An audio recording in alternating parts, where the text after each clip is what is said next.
Senhor Jesus, amém. A proposta desse segundo final de semana de Pentecostes, então, é a gente conversar um pouquinho sobre a missão, o alvo da missão de Jesus e também, como a gente já disse, da igreja, a nossa missão também. E o tema, então, proposto é: quem é o alvo da missão de Jesus? O médico que veio para todos. Conta-se a história de que certa vez um médico, ele organizou uma espécie de campanha da saúde na cidade que ele morava. E essa campanha seria assim: ele iria abrir o seu consultório particular durante um dia todo, desde o início da manhã até a tardinha, o início da noite. Ele iria abrir o seu consultório médico, as pessoas poderiam vir se consultar, fazer tratamentos, tudo certinho, exames inclusive, e sem custo nenhum. Então esse era o projeto que ele iria fazer. Então as pessoas teriam o dia todo para ir até o consultório, serem examinadas, receberem orientações de como proceder diante de algo que surgisse e também recebessem o tratamento adequado. Quando eu estava olhando esse exemplo, eu vou abrir um pequeno parênteses agora, até achei um pouco estranho, a gente quase não se vê isso hoje, né? Até parece que é algo que possa não acontecer. Mas eu aproveito o gancho para dizer que eu acredito que isso pode acontecer por conta de um projeto que eu quero, por isso eu quis abrir o parênteses, de um projeto que nós temos dentro da nossa igreja, né? Então, do trabalho da igreja, melhor dizendo, e que talvez vocês ainda não conheçam, mas é algo muito semelhante a isso que o pastor está dizendo, e eu acho bem interessante vocês conhecerem isso. Alguém já viu falar do projeto Luz da Amazônia? Pois é o que eu esperei ver, né? Ele não é tão conhecido, mas é um projeto maravilhoso. Eu trouxe, pode passar para nós, eu tenho aqui algumas imagens do que é feito. Então, um barco da Sociedade Bíblica do Brasil, é ela quem encabeça esse trabalho com o auxílio das igrejas. Ela pega um barco e vai até a Amazônia. E lá ela vai cuidar dos ribeirinhos, né? Aqui nós temos algumas coisas que acontecem lá. Nós temos ali embaixo uma criança com um livro bíblico na mão, né? Na linguagem deles. Então esses livros são distribuídos. As crianças recebendo o atendimento que precisam. Temos ali em cima fazendo ginástica, isso também é bom, né? Hoje a gente está bastante parado, inclusive para ligar a televisão, o ar-condicionado, é tudo controle remoto. A gente nem precisa se levantar mais do sofá. Então, ali a ginástica também está acontecendo. Nós temos ali atendimento médico lá no primeiro quadro, né? No terceiro ali nós temos também. Então, aqui algumas coisas que são feitas. Pode passar mais uma vez? Esse aqui era o primeiro barco que foi para a Amazônia. Em 1962 que iniciou esse projeto. Então, por que o barco? Porque era ali que o atendimento acontecia. As pessoas vinham então até... Não era até um consultório, como exemplo que a gente disse, mas era até os barcos. E ali o barco estava preparado para receber essas pessoas ribeirinhas, né, que estão em situação de risco, como diz ali. Então eles recebiam o atendimento que eles precisariam, que não estavam encontrando. Mas esse barco ele foi no início. Pode passar mais uma vez? Hoje nós temos... Vamos ver se volta a imagem. Mas nós temos hoje um outro barco. Ele foi modernizado um pouquinho, justamente para que o atendimento também pudesse ser melhorado. E dentro desse atendimento, então, ali no barco, iriam aparecer outras imagens, não sei se elas vão voltar, mas enfim. Então, ali eles tinham atendimento, inclusive corte de cabelo. As pessoas ali recebiam, além de, então, receber bíblias, livretos, livros para as crianças, o corte de cabelo, o atendimento médico, eles tinham tudo o que eles precisavam. Isso é um projeto muito bonito que ainda existe. Hoje está completando 64 anos que as pessoas estão aproveitando esse projeto que é feito pela Sociedade Bíblica do Brasil. Então, nós temos as nossas Bíblias ali, a gente vê SBB, é justamente esse projeto. Valores que são destinados ali, das compras das Bíblias, são destinados valores então para esses projetos tão bonitos, que muitas vezes a gente nem sabe que está acontecendo. Às vezes estamos auxiliando de forma indireta um projeto e nem sabemos que estamos fazendo isso. Mas está acontecendo através, principalmente, da Sociedade Bíblica do Brasil. Não foi o caso dessas pessoas da Luz da Amazônia. Eles aproveitaram muito bem o que eles estavam recebendo. Mas no relato que eu estava lendo, agora voltando para o exemplo do início, no relato do médico, ele disse que muitas pessoas de fato aproveitaram esse dia para se consultarem e receberem um diagnóstico, um tratamento e assim por diante. Mas ele disse também que muitas pessoas ficaram de fora. Ele viu essas pessoas paradas na rua, olhando para as outras pessoas que estavam aproveitando. E a gente tenta entender, talvez, por causa de uma fila um pouco grande, não vou esperar. E, aliás, eu não estou sentindo nenhum tipo de dor, eu não estou com nenhum sintoma aparente, então, visivelmente, eu estou bem. Por que eu vou aproveitar isso, né? Mas eles esqueceram um ponto importante. Nem todas as doenças se manifestam, né, externamente. Ou, quando se manifestam, já é um pouco tarde de buscar um tratamento, alguma coisa. Então, eles esqueceram esse pequeno detalhe. E é justamente por isso que elas deveriam ter aproveitado esse momento que o médico estava abrindo para elas. Justamente porque tem coisas que os nossos olhos não conseguem ver, mas não é por isso que não está ali. E isso aponta muito bem para o pecado, que muitas vezes pode não estar sendo manifestado externamente, mas ele está presente no coração de todos. E isso era um problema com os fariseus. Então, por isso que esse exemplo, ele nos introduz muito bem no que está acontecendo no texto de hoje. E o texto começa falando de um conflito, vocês devem ter percebido isso. E esse conflito, entre Jesus e os fariseus, era o conflito, né? E esse conflito, ele surgiu quando Jesus chegou em Cafarnaum, e ele passou por Mateus, que é um coletor de impostos. Então, quando ele chegou em Cafarnaum, passou por Mateus e chamou Mateus. Disse para ele, siga-me. O problema não estava no chamado do Mateus, pelo fato de Jesus pedir para ele seguir. O problema era outro. E vocês talvez perceberam isso no texto também. Mateus era um publicano. E aqui que estava o problema. E não só fazia parte do grupo dos publicanos, mas ele era o líder dos publicanos. Era ele quem ordenava as coisas. Então, ali que está um dos maiores problemas. E vamos entender, de repente a gente não sabe que é um publicano muito bem, vamos entender rapidamente o que é, para entender qual que era o problema que estava por detrás dos publicanos. Os publicanos eram como se fossem funcionários do governo romano. E o que acontecia? O que eles faziam? Eles eram os responsáveis por coletar os impostos para o governo romano. E os publicanos não tinham um salário fixo para fazer esse trabalho. Como é que funcionava? Eles tinham, sim, uma margem que eles precisariam alcançar, um teto, vamos dizer assim, uma base de cálculo, e o que passasse disso, aí era a parte deles.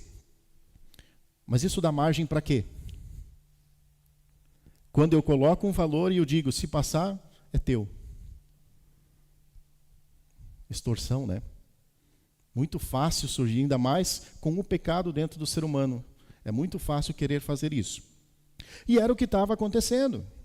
Os publicanos, eles colocavam um valor muito acima do que deveriam, porque daí a margem deles era maior.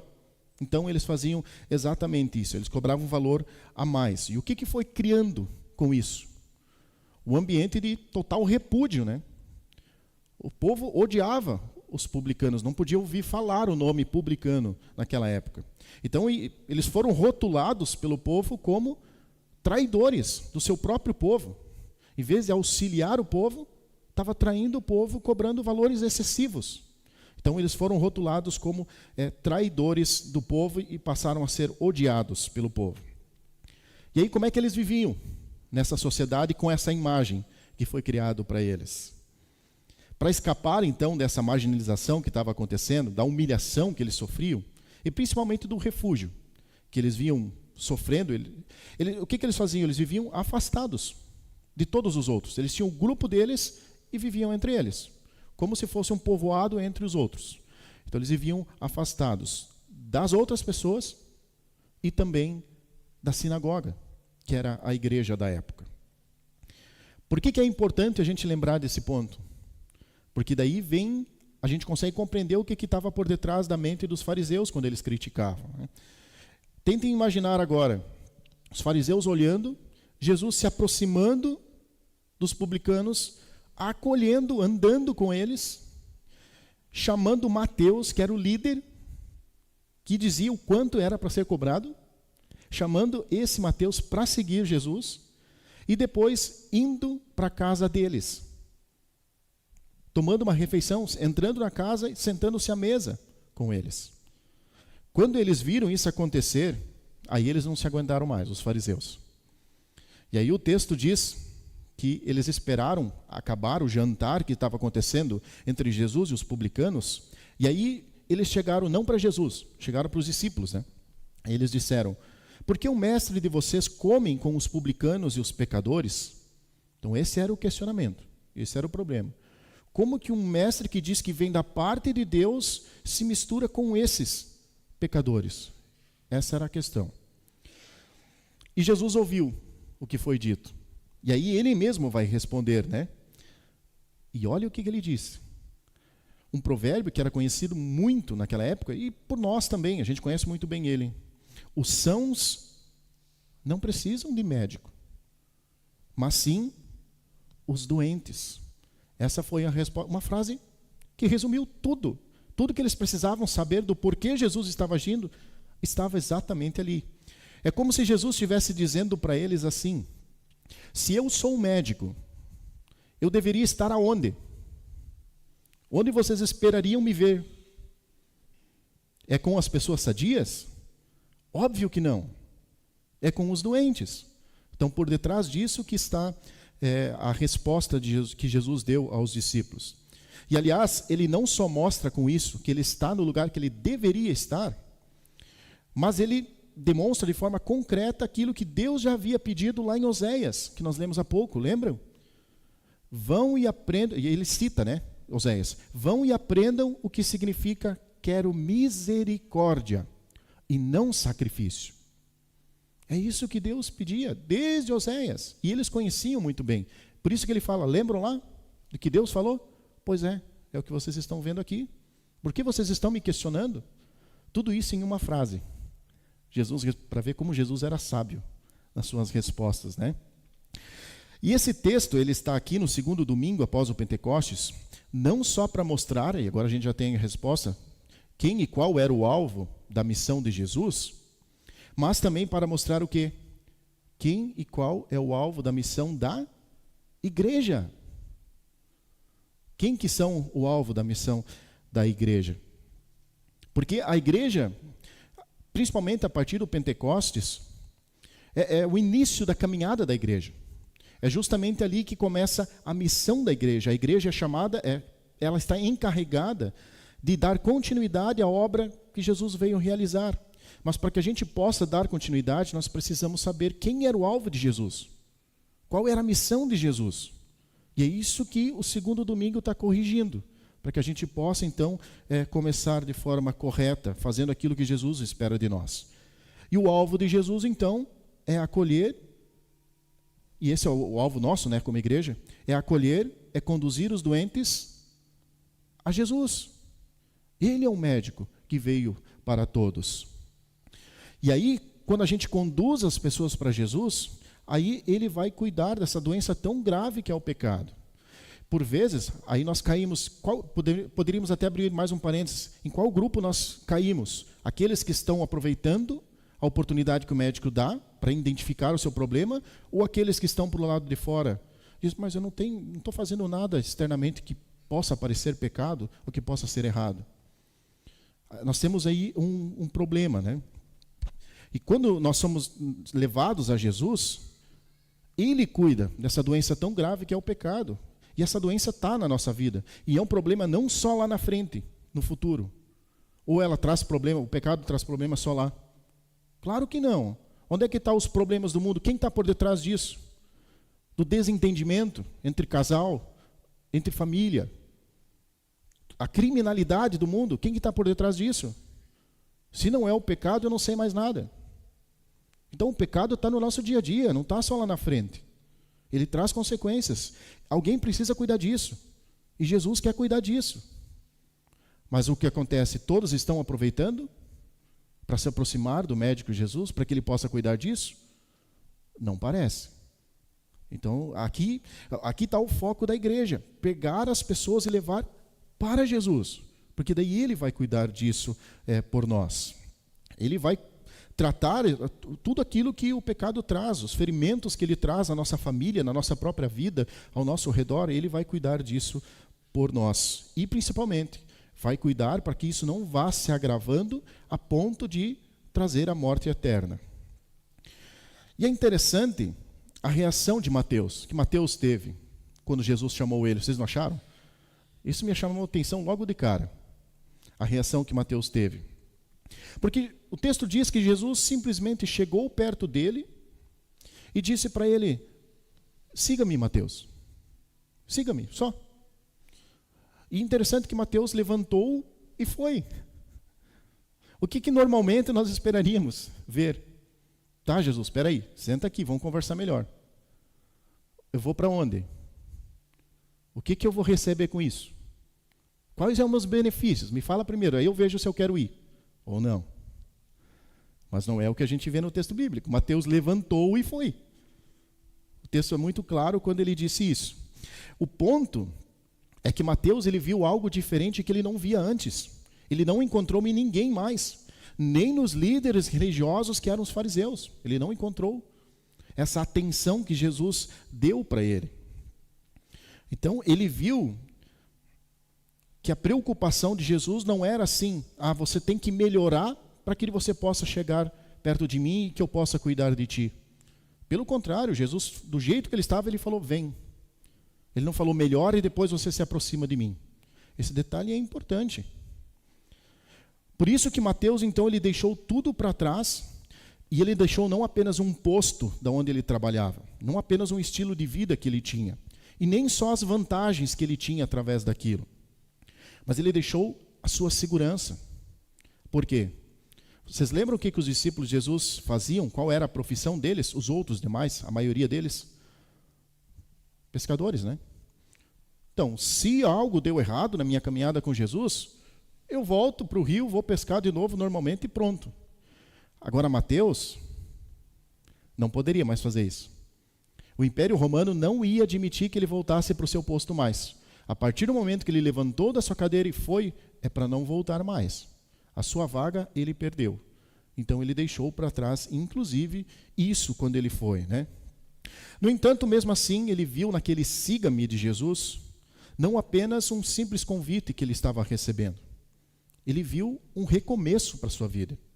Ele viu uma oportunidade única de viver a vida que Jesus estava prometendo para ele. Ele viu isso e ele não pensou duas vezes. E no final das contas, quem que saiu ganhando? Os fariseus que pensavam que eram sadios e por isso ignoravam Jesus e criticavam os outros? Ou os publicanos que sabiam que eram pecadores e viram no convite de Jesus uma oportunidade de colocar a sua doença aos cuidados de quem realmente pode cuidar dela? Não preciso nem responder, né?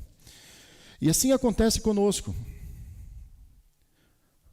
Vamos refletir um pouquinho as falhas que nós cometemos. Cada um pode pensar na sua. As culpas que nós carregamos.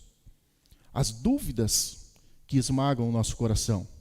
Talvez um pecado antigo que volta a assombrar a nossa mente volta e meia. A vergonha. São tantas as coisas que podem fazer pensar assim que Jesus pode se aproximar e receber qualquer pessoa, menos eu.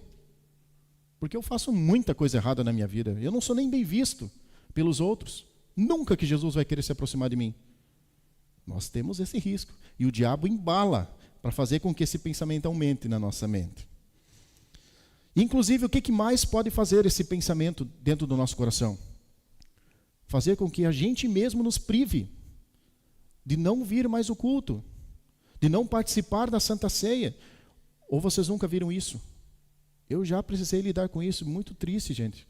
Às vezes, uma pessoa faz muito tempo sem participar da Santa Ceia, eu ia fazer uma visita para ver o que está acontecendo. Pastor, eu fiz uma coisa tão errada, eu não tenho coragem de estar diante do altar de Deus. Acontece, gente. A gente se priva por conta própria, mesmo que não é a vontade de Deus. A gente se priva de vir ao culto, de participar da ceia, de se arrepender, confessar os nossos pecados e receber o perdão de Deus, tão importante na nossa caminhada. A gente vai se privando quando a gente tem esse pensamento. Mas aí é importante os textos de hoje, porque eles se unem para mostrar que isso não é assim. Isso é um pensamento nosso, não o que Deus nos ensina na sua palavra. Porque Jesus, ele não se afasta de nós nas nossas falhas. É isso que o texto aponta para nós. Lembra o que o salmista disse hoje? Versículo 77. Antes de ser afligido, eu andava errado. Eu fazia um monte de burrada na minha vida. E o que ele conclui no final? Depois, tu tens sido bom para mim. Mesmo que eu cometi tanta burrada na minha vida. E Oséias, capítulo 6, versículo 1. Venham e voltemos para o Senhor, porque Ele nos despedaçou, mas Ele vai nos curar. Ele nos feriu, mas Ele vai atar as nossas feridas. E por que tanto o salmista quanto Oséias, eles afirmam isso tão claramente? Porque eles têm essa certeza que Deus não os abandona, apesar dos seus erros. Porque eles têm essa certeza que nós temos nos textos de hoje, que Deus não nos abandona nas nossas falhas. E o evangelho de hoje não vem justamente com esse objetivo, para mostrar isso de forma concreta na vida de Mateus? Porque apesar da vida torta que Mateus tinha, da imagem que ele tinha perante o povo, o que Jesus fez? Passou por Mateus e disse, esse é caso perdido, deixa ele para lá. Foi isso que Jesus fez? Não foi. E é por isso que nós também podemos ter a certeza de que assim como Jesus foi ao encontro de Mateus, apesar das suas falhas, ele continua vindo atrás de nós, apesar das nossas falhas. Ele está fazendo isso toda vez que a mensagem dele é proclamada, como hoje. Ele está falando, eu não estou preocupado com as tuas falhas, eu estou preocupado contigo. Eu quero cuidar de ti. As falhas deixa para mim. É isso que ele está falando. E assim como ele entrou na casa de Mateus, sentou na casa dele para comer uma refeição com eles e os outros publicanos, que também viram a oportunidade de chegar perto de Jesus, nós podemos ter a certeza que ele também aceita um bonito convite que eu tenho certeza que todos vocês fazem quando vão sentar à mesa. Antes de iniciar as suas refeições, o que nós fazemos? Vem, Senhor Jesus, seja o nosso convidado. Ele vem. Indiferente se a nossa família está desestruturada, se a nossa família está com problema, ele vem. Porque nós estamos chamando para estar conosco. E ele não liga para as nossas falhas, ele quer cuidar das nossas falhas. Então isso é importante a gente lembrar. E assim como Jesus levantou Mateus de uma vida torta e completamente sem sentido para uma vida de consolo e esperança, nós podemos ter a certeza que ele faz isso conosco também. É isso que o texto quer que a gente leve para casa hoje. E é por isso, então, que o siga-me de Jesus, ele continua sendo proclamado. Por que a leitura de hoje volta a ser lembrada? Porque tem um siga-me de Jesus que é para nós ainda hoje. E Jesus, ele não quer apenas dar orientação como um pecador pode melhorar. Ele não quer somente isso. Mas ele quer que o sigamos. Ele quer estar conosco. Porque daí é ele quem vai cuidar de nós, por nós, dessa doença tão grave que é o pecado. E é isso que Jesus espera da sua igreja, que tenha isso como foco na sua missão. Mas para que isso aconteça, a mudança precisa começar aonde? Para que o trabalho seja feito de forma correta, na minha casa, no ciclo de amizade e na igreja. Em nós. Precisa começar em nós. Nós não podemos ficar do lado de fora pensando que por não termos sintomas externos, nós não estamos doentes. Como aconteceu com aquele grupo que não aproveitou a oportunidade do médico. Paulo, ele não deixa exceções quando ele diz em Romanos 3, todos pecaram e carecem da glória de Deus. E no versículo 10, não há justo, nenhum sequer. Todos são pecadores, não existe um. E quando nós reconhecemos isso, e somos consolados com a certeza de que Jesus não se afasta de nós, apesar de sermos pecadores e termos falhas, aí nós vamos demonstrar que nós aprendemos o que Jesus disse lá no versículo 13. Vão e aprendam o que significa: eu quero misericórdia e não sacrifício. Era isso que faltava para os fariseus, que nunca falte para cada um de nós também. Amém.